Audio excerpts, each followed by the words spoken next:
अस्सलाम वालेकुम दोस्तों, प्रोग्राम सदा याद पवन में जवानी में जी झोरींदड़ साहो इंतखाब करे थो भुज कच्छ इंडिया का कासिम सुमरो।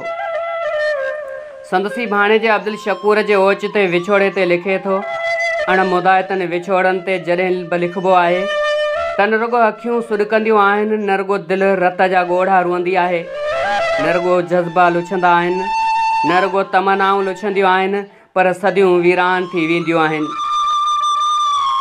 ऐं पल ऐं पेर सुॾकंदा आहिनि। सुॾकनि साइतूं मन मथे मातम करणु लॻंदियूं आहिनि। पोइ माण्हू पल पल उन्हनि प्यारनि जे जियारनि खे सारे रुअंदो आहे ऐं ख्वाब ऐं हसरतूं पयूं लुछंदियूं आहिनि। मुंहिंजी दिलि जी दुनिया में भाणे जे अब्दुल शकूर जी यादि अॼु बि उदास कयो आहे। अखियूं ज़ारो क़तार वसणु लॻियूं आहिनि, लुड़क लाड़नि ते मजबूर कयो आहे, कलम खणी लिखणु शुरू कयो अथमि। अखियूं ज़ारो क़तार वसणु लॻियूं आहिनि, वसियो थियूं वसनि अखियूं ओहिरा कयो, वसियो थियूं वसनि अखियूं ओहिरा कयो। कहिड़ी मजाल मींहं खे जो ईअं थी अचनि, जेकर मुहिब मिलनि त बि रहंदियूं कीन रुअण खां।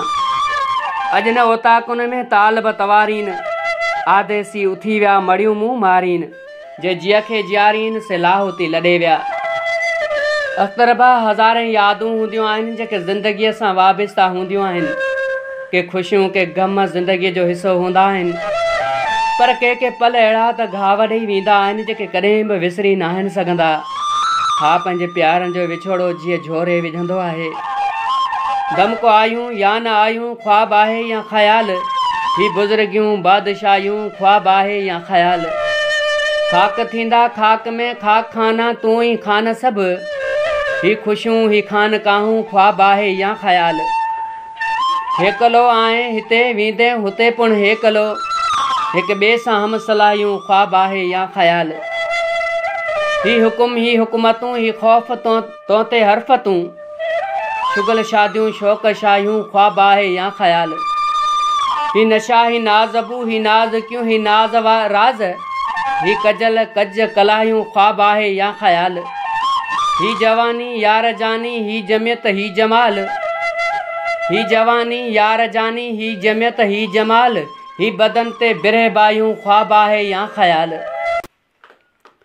मञूं था त ही जान सभु कंहिंखे छॾणो आहे, जेको ठिकर ठहियो आहे हिकु ॾींहुं ज़रूरु टुटंदो, पर सच पुछो दोस्तो जॾहिं जवानी में पंहिंजा प्यारा विछड़ंदा आहिनि तॾहिं जीअ झुरी पवंदो आहे। बसि दिलि जे भुलाइण लाइ माण्हू पंहिंजो पाण खे संभाले वठंदो आहे, पर वरी बि जॾहिं घर जे अङण ते वेहंदा आहियूं त घर भाती ऐं प्यारनि खे सारे रोई पवंदा आहियूं। के शाइर जूं सिटूं आहिनि, तुंहिंजे अचण जा आसरा बि वया हलिया, ॼण ॾेह मां सभु ॾींहड़ा वया हलिया। हाणे दुनिया आहे बुसी थी वई, हिन जीअ जा जोॻीअड़ा बि वया हलिया, तुंहिंजो पतो कोई पियो न आहे अञा, मौसम मटी ऐं सयाड़ा बि वया हलिया। हाणे अकेलाई जीअं झोरे पई, गॾिजी गुज़ारियल ॾींहड़ा बि वया हलिया, तुंहिंजे अचण जा आसरा बि वया हलिया, ॼण ॾेह मां सभु ॾींहड़ा वया हलिया, ॼण ॾेह मां सभु ॾींहड़ा वया हलिया। तुंहिंजो पंहिंजो भुज कच्छ इंडिया खां कासिम सुमरो।